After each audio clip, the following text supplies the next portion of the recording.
He beat a woman until her face was unrecognizable. He masterminded a $53 million heist. He murdered his cellmate with his bare hands. These aren't movie villains, they're real MMA fighters. And their crimes will haunt you. Number 1, War Machine, the fighter who became a monster.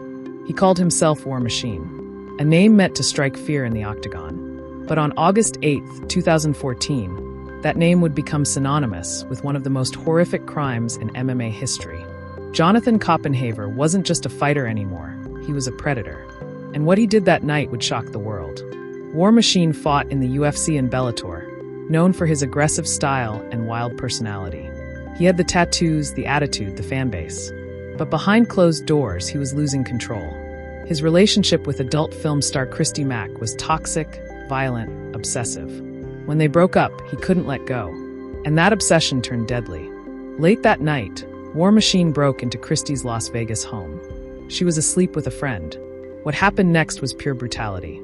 He attacked them both, punching, kicking, stomping. For hours, he beat Christy until her face was unrecognizable.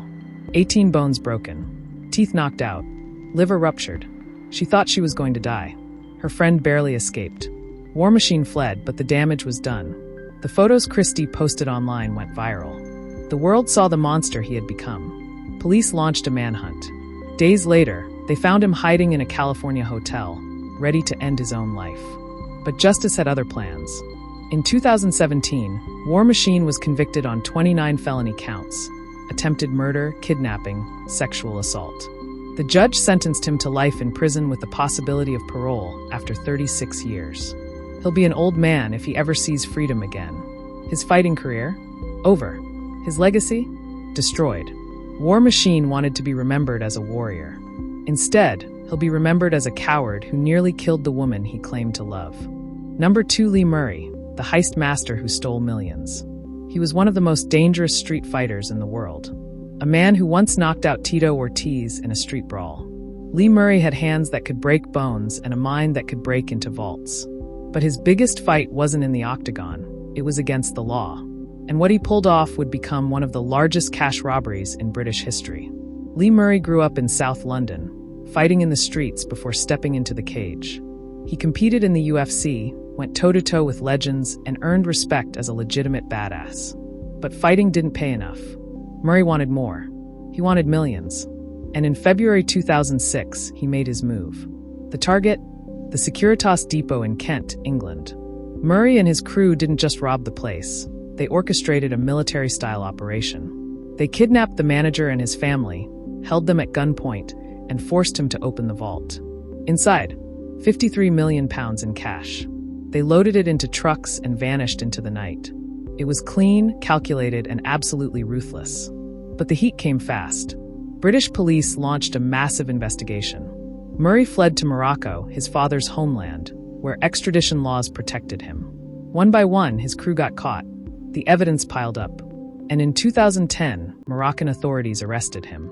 Murray was convicted and sentenced to 25 years in a Moroccan prison. No parole. No escape. The money? Most of it was never recovered.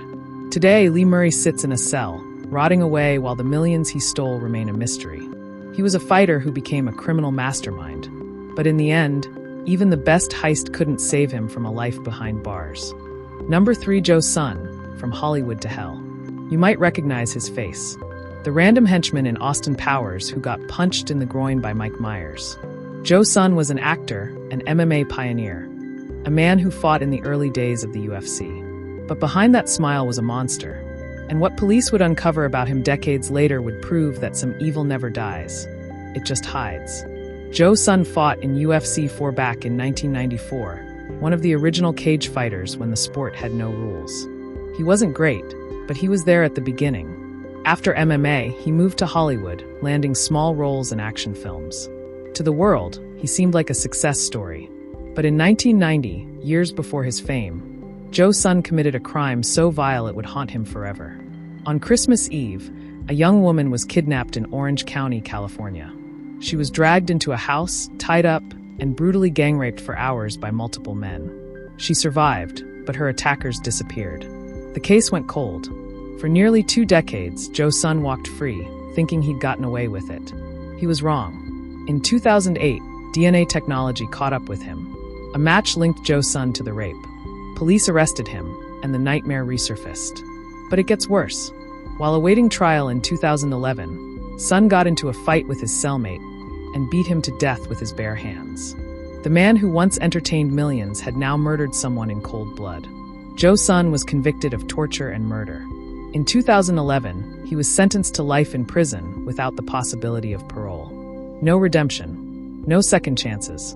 He'll die behind bars, a forgotten relic of MMA's brutal past, and a reminder that fame can't hide true evil.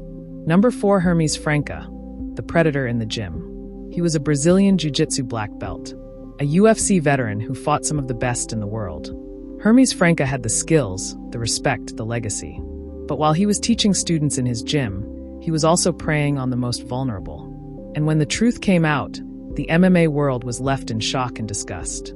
França fought in the UFC from 2004 to 2008, taking on legends like Tyson Griffin and Spencer Fisher.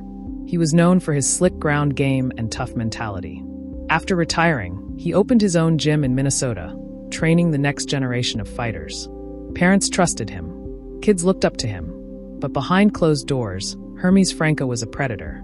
In 2011, a student came forward with horrifying allegations. França had been sexually abusing her, a minor. The girl was just a child, training at his gym, looking for guidance and discipline. Instead, she got a nightmare. Investigators dug deeper and found disturbing patterns. França had used his position of power to groom and assault her repeatedly. The evidence was overwhelming. Police arrested him in 2012. At first, França denied everything. But as the case built against him, he had no choice. He pleaded guilty to criminal sexual conduct involving a minor under the age of 13. The courtroom fell silent as the details were read aloud. This wasn't a mistake. This was calculated abuse. Hermes França was sentenced to 42 months in prison. He served his time and was released, but his name is forever tainted. The UFC erased him from their history. The MMA community turned their backs. He went from respected fighter to registered sex offender. And for his victim, no sentence could ever undo the damage he caused. Number 5, Josh Grispi, the cage fighter who terrorized his wife. He was a rising star, a featherweight prospect the UFC was grooming for greatness. Josh Grispi had just one loss in his first 14 fights and was being fast-tracked toward a title shot. But outside the cage, he wasn't a fighter, he was a monster. And what he did to his wife behind closed doors would expose him as one of MMA's most brutal domestic abusers. Grispi joined the UFC in 2010 with massive hype. He was supposed to fight Jose Aldo for the title, but the fight fell through. His career started to crumble. Losses piled up. The pressure mounted. And at home, his wife Caitlin was living in terror. Josh Grispi wasn't just abusive, he was sadistic. The abuse went on for years. Punching, choking, kicking her while she was pregnant. But it got worse. In 2014, during one attack, Grispi sicked his pit bull on Caitlin, letting the dog maul her while he watched. She was left bleeding and broken. Neighbors heard her screams but were too afraid to intervene. Grispi had turned their home into a prison of violence. Finally, Caitlin escaped. She went to the police with photos of her injuries, bruises, bite marks, scars. The evidence was horrifying. Investigators also found that Grispi had been neglecting their children, leaving them in filthy, dangerous conditions. He was arrested and charged with multiple counts of assault, strangulation, and animal cruelty. In 2016, Josh Grispi pleaded guilty. He was sentenced to 5 years in prison. The UFC cut him immediately. His career was over. Today, he's out of prison, but his legacy is destroyed. Caitlin survived, but the scars, physical and emotional, will never fade. Josh Grispi had all the talent in the world, but he threw it away to become a coward who beat the woman he swore to protect. Number 6, Abel Trujillo, the fighter who preyed on children. He was a lightweight contender with explosive power. Abel Trujillo fought in the UFC, Bellator, and multiple promotions, earning a reputation as a dangerous striker. But while fans cheered his performances, investigators were building a case against him. And what they uncovered was sickening. Abel Trujillo wasn't just a fighter. He was a predator targeting children. Trujillo had a solid MMA career, winning fights and climbing the ranks. He was known for his aggressive style and knockout power. But in 2019, everything came crashing down.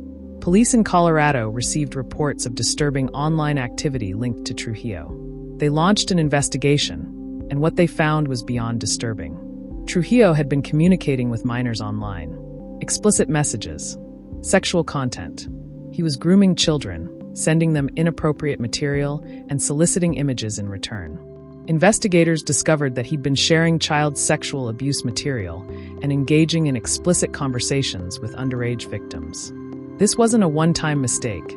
It was a pattern of predatory behavior. When police confronted him, Trujillo tried to deny it. But the digital evidence was overwhelming. Text messages, photos, videos. Everything was documented. He was arrested and charged with sexual exploitation of a child, a felony that carries severe consequences. The MMA community was stunned. Fans who once cheered for him now felt sick. In 2020, Abel Trujillo pleaded guilty. He was sentenced to prison and required to register as a sex offender for life. His fighting career ended in disgrace. Promotions scrubbed his name from their records.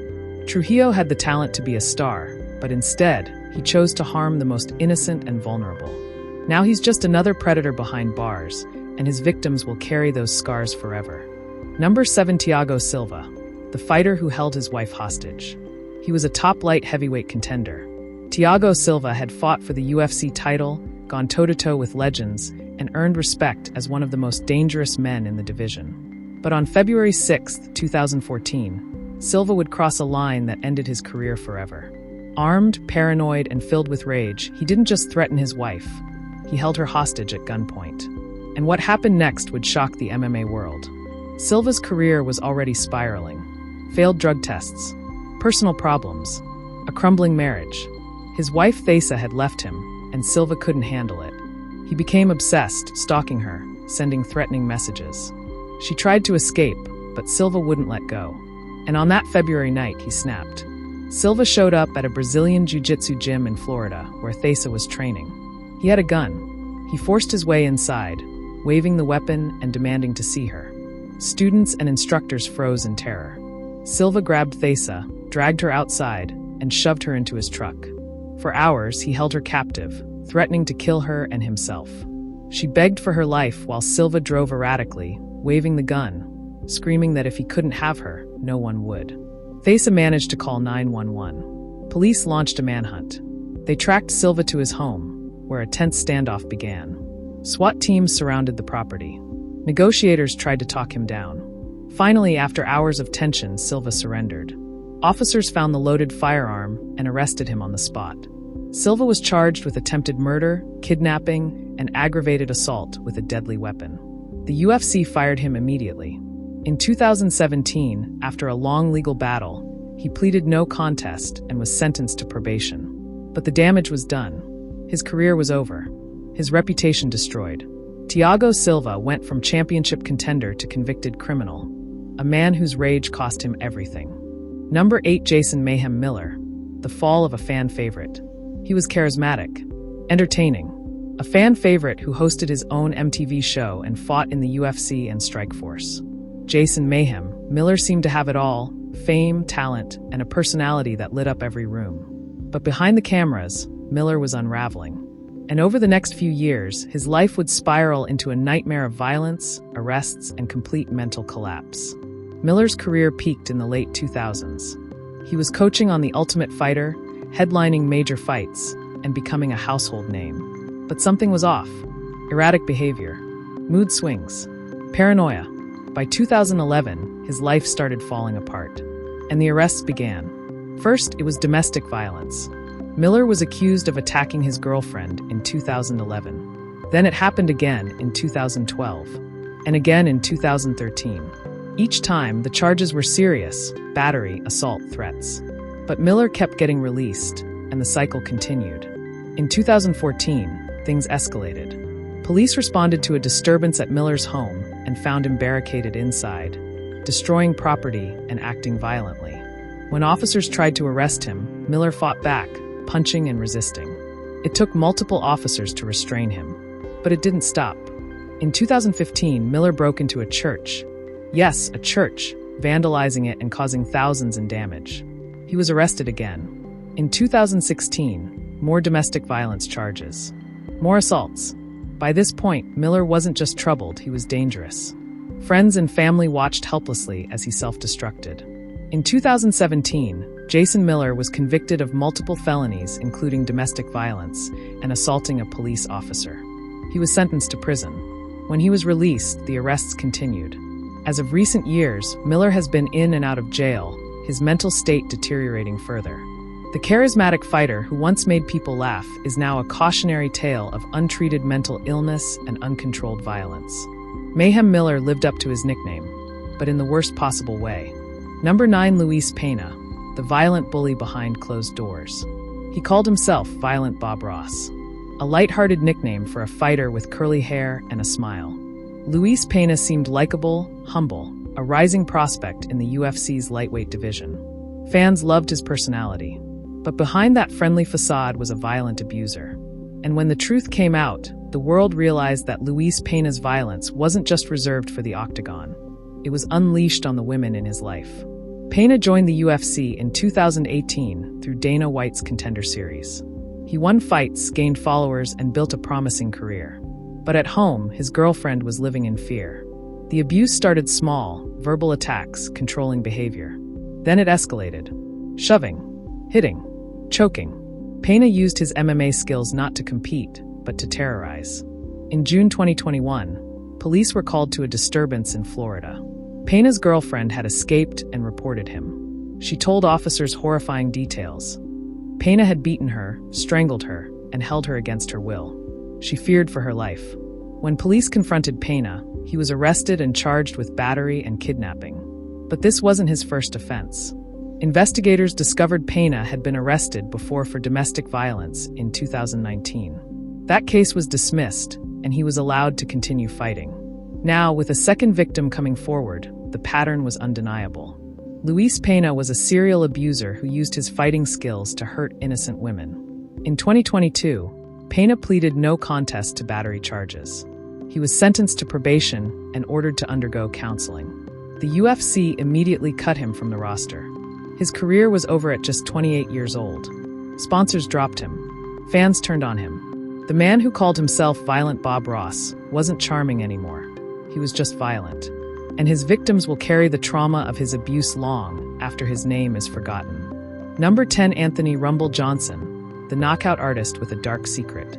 He was one of the most feared strikers in MMA history. Anthony "Rumble" Johnson had knockout power that could end fights in seconds.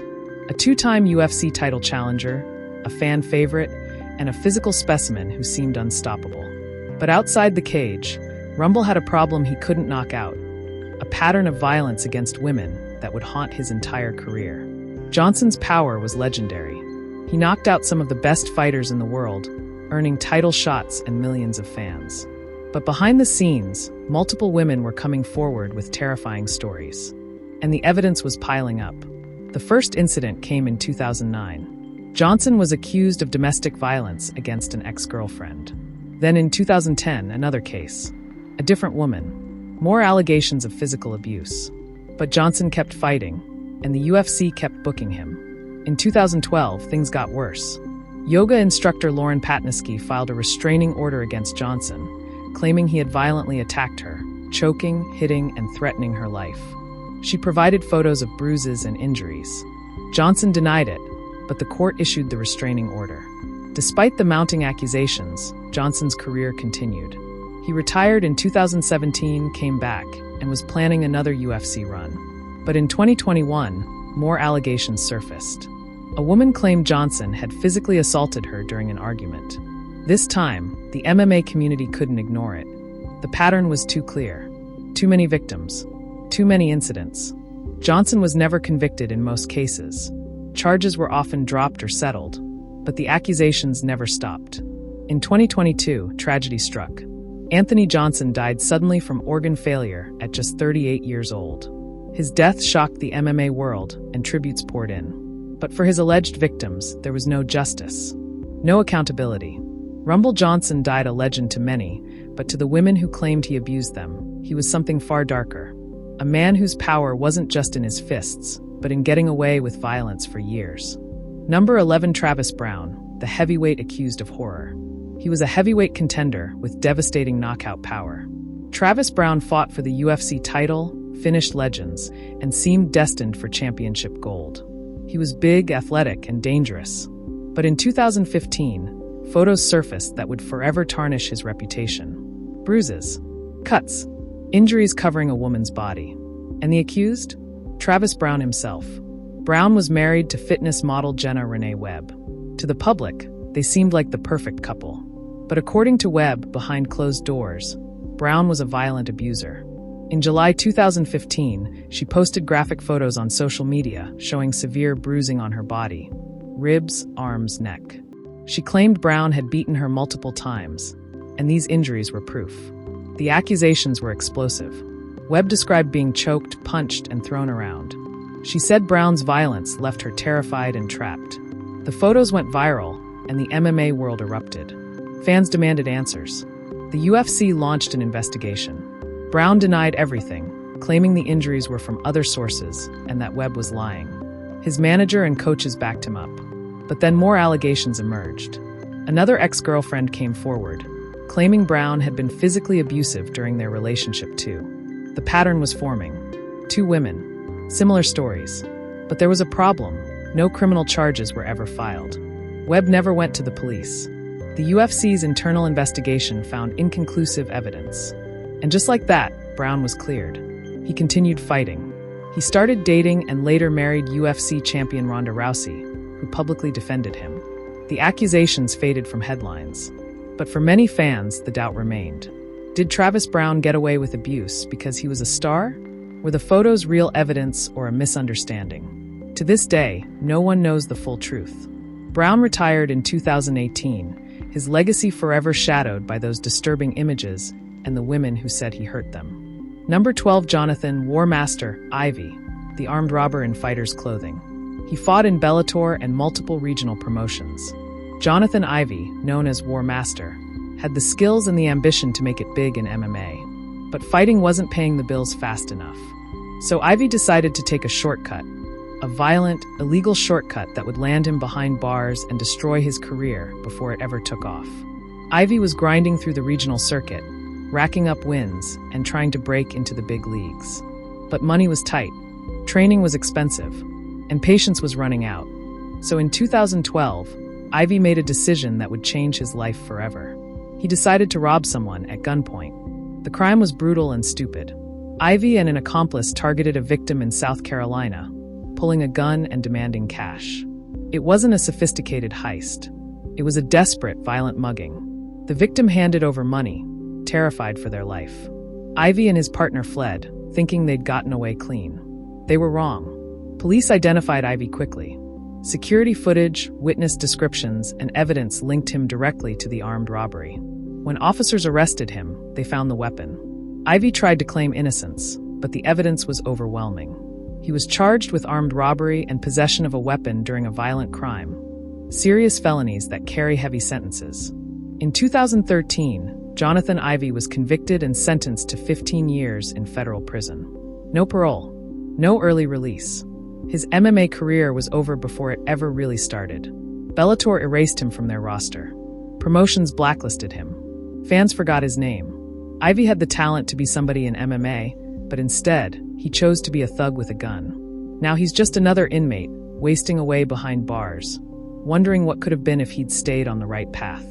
But for Ivey, it's too late. The cage is gone. The dream is dead.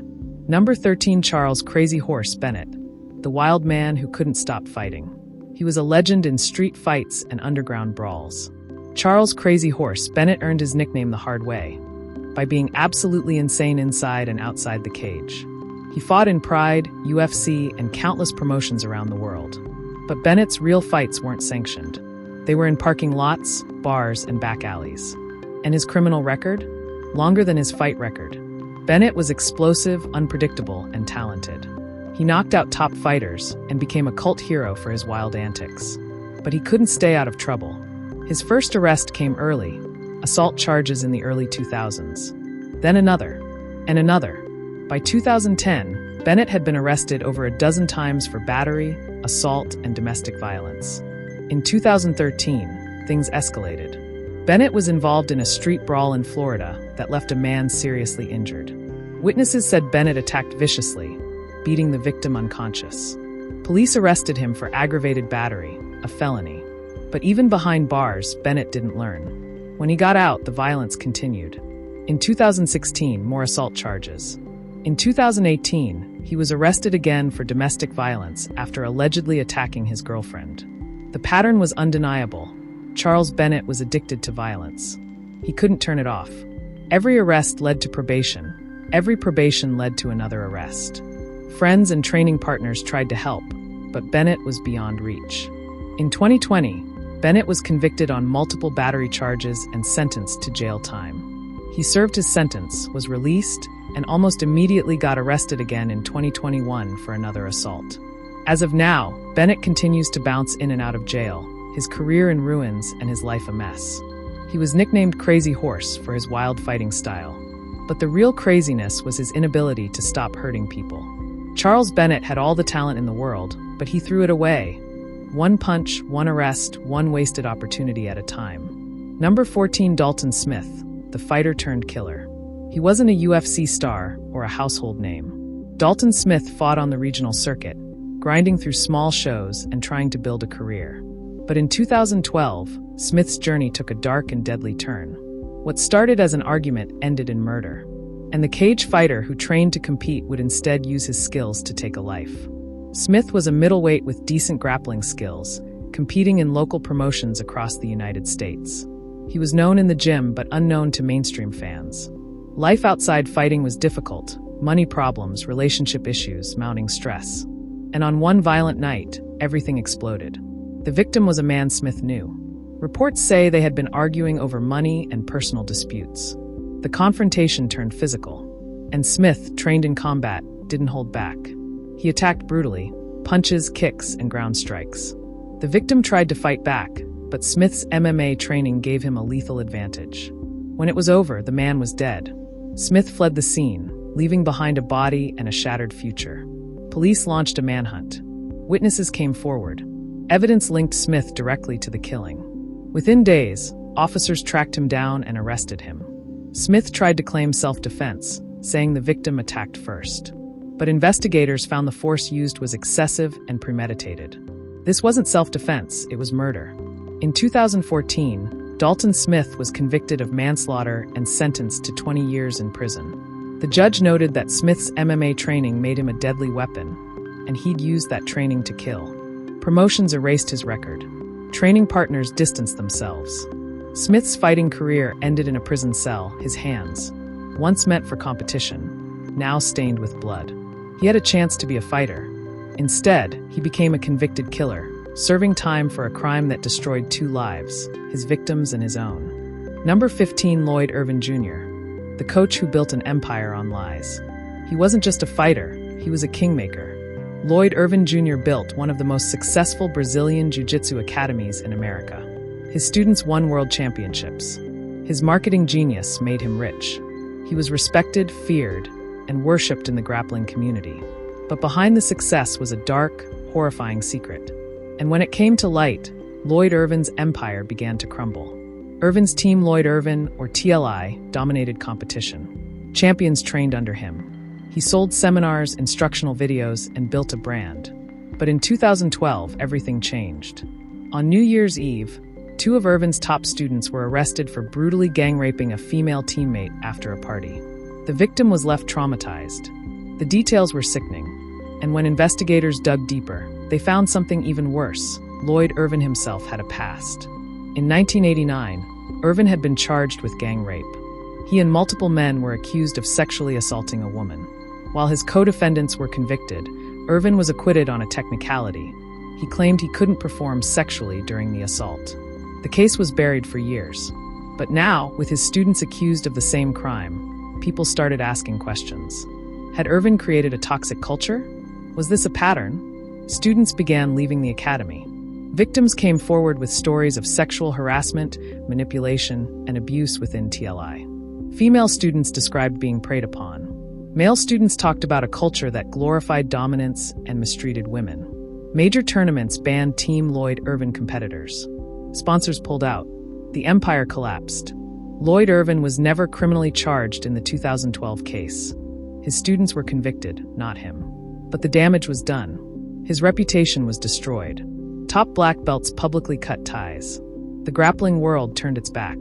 Today, Irvin still runs a smaller operation, but his name is poison. He went from celebrated coach to pariah. A man whose legacy will forever be tied to sexual violence, cover-ups, and the destruction of lives in pursuit of medals and money.